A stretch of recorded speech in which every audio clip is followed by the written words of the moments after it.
This is what you're looking for right here. Trout, deGrom.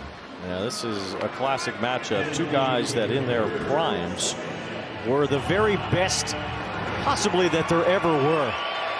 Mike Trout, the complete player. Jacob deGrom, the complete pitcher. And these two square off. Maybe not quite what they were, but still exceptional players and pitchers here. And Trout lines one to the gap in left center. It hangs up for Langford to make the catch. Neto's tagging, trying to score. The throw is up the line. So Trout gets an RBI with a sac fly. And the Angels get one back. It's 2-1. Like that aggressive swing.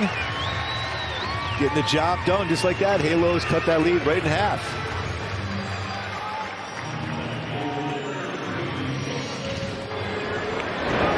.33rd RBI for Trout. First, second, third at bat, he's 1 for 2.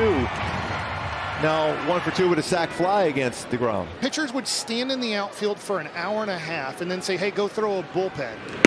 Then go stand in the outfield again. And now we're going to do running. And oh, we're going to do PFPs. And I'm going to get in 10 reps in 1 hour. One pitcher would get in 10 reps total because you're just in a line of 20 guys. It was pretty worthless.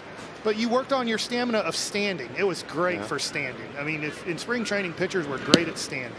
That's what we worked on. Standing and jogging for the most part. And hitters, hey, let's just keep them there till 4 o'clock. Why? Because we can. And they've made spring training the most efficient. Not just the Rangers, but all of baseball has made spring training very efficient now. We've made getting ready for the game the most inefficient thing I've ever seen. So we've actually changed it to, hey, let's make spring training so efficient. So when we're going to get here, we're going to do quality work, not just quantity of being in spring training. Now we've made baseball. I think these guys get here so early. They have so many things they're thinking about. They might be a little mentally fatigued by the time 7 o'clock rolls around. Instead of be an athlete, be a baseball player. How did you get here? By being a baseball player. Let's be a baseball player. I get there's all this great information. We have all these great numbers and all these great analytics. All right. Let's get here at 3:30. Let's look at our pitching charts.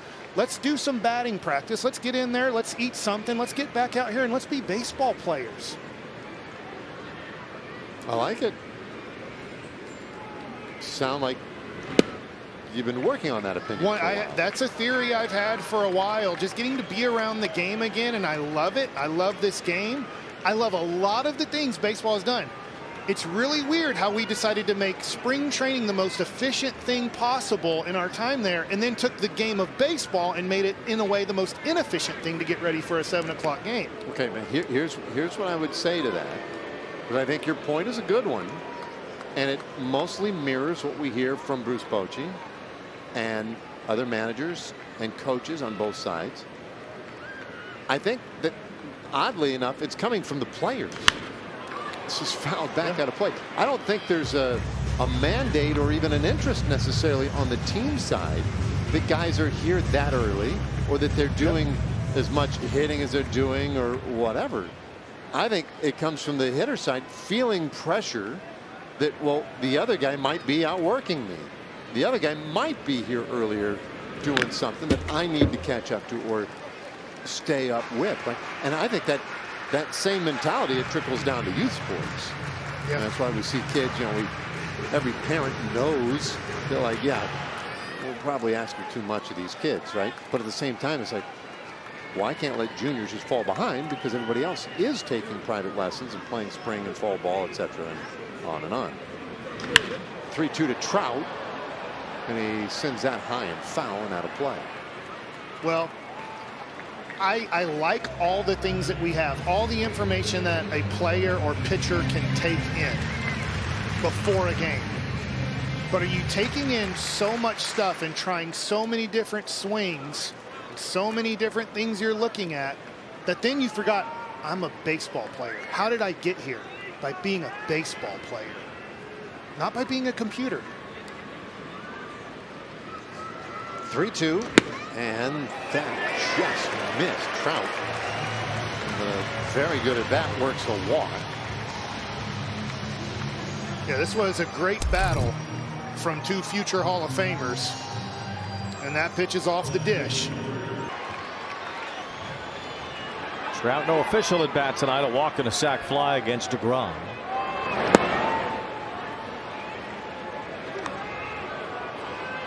Two did square off back in 2017 when deGrom was with the Mets. The Angels made a rare trip at that time to Citi Field.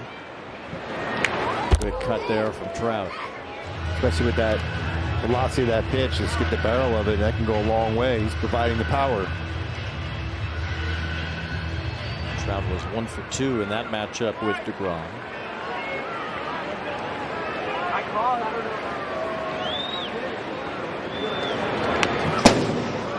Another good swing, and that's his spot right there.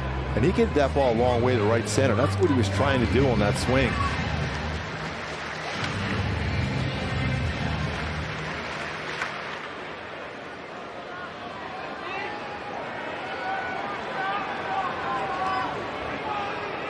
One ball, 2 strikes on Trout. Angels down a run here in the 5th. deGrom throwing his 90th pitch of the game. It's line to left field. Langford won't get that. It's a base hit. So Trout's had some good swings on deGrom tonight. He's on base for the 2nd time. It's a 2-out single. Base hit on a curveball there.